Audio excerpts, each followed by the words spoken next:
পূজার সাজ, কবি রবীন্দ্রনাথ ঠাকুর। আশ্বিনের মাঝামাঝি উঠিল বাজনা বাজি, পূজার সময় এলো কাছে, মধুবিধু দুই ভাই ছুটাছুটি করে তাই, আনন্দে দুহাত তুলি নাচে। পিতা বসেছিল দ্বারে, দুজনে শুধালো তারে, কি পোশাক আনিয়াছ কিনে? পিতা কহে, আছে আছে তোদের মায়ের কাছে, দেখিতে পাইবি ঠিক দিনে।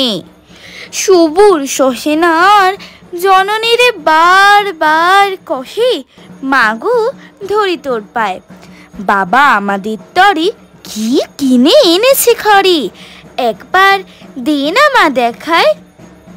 ব্যস্ত দেখি হাসিয়া মা দুখানি ছিটির জামা, দেখাইল করিয়া আদর। মধু কহে, আর নেই?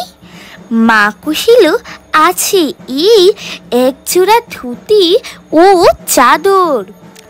রাগিয়া আগুন ছেলে কাপড় ধুলাইয়া ফেলে, কাঁদিয়া কহিল, চাহি না মা রায়বাবুদের গুপি, পেয়েছে জরির টুপি, ফুলকাটাই স্বাধীনের জামা। মা কহিল, মধু ছি ছি, কেন কাঁদো মিছামিছি?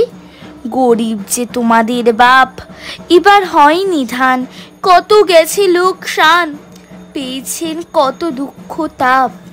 তবু দেখো বহু ক্লেশে তোমাদের ভালোবেসে, স্বার্থ মতো এনেছেন কিনে, সে জিনিস অনাধরে ফেলিলে ধুলির পরে, এই শিক্ষা হলো এতদিনে। বিধু বলে, এ কাপড় পছন্দ হয়েছে মোর, ই জামা পরাস আমারে। মধু শুনে আরো রেগে ঘর ছেড়ে দ্রুত বেগে গেলেন রায়বাবুদের দ্বারে। সেথা মেলা লোক জড়ো, রায়বাবু ব্যস্ত বড়, দালান সাজাতে গেছে রাত।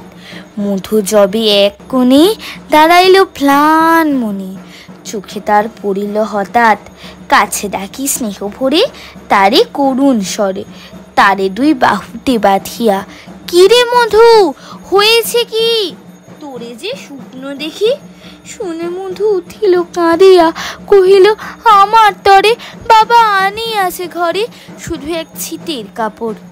শুনি রায় মহাশয় হাসিয়া মধুরে কয়, সেজন্য ভাবনা কি বা তোর?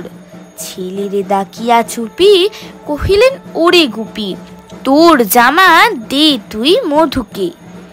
গুপি সে জামা পেয়ে মধু ঘরে যায় ধেয়ে, হাসি আর নাহি ধরে মুখে।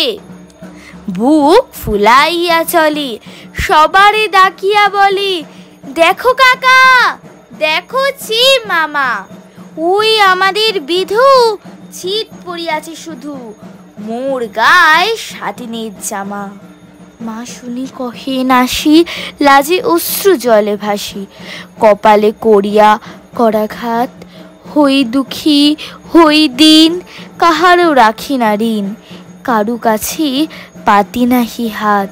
তুমি আমাদের ছেলে, ভিক্ষালয়ে অবহেলে, অহংকার করো ধে ধে, ছেঁড়া ধুতি আপনার ফের বেশি দামদার, ভিক্ষা করা স্বাধীনের চেয়ে।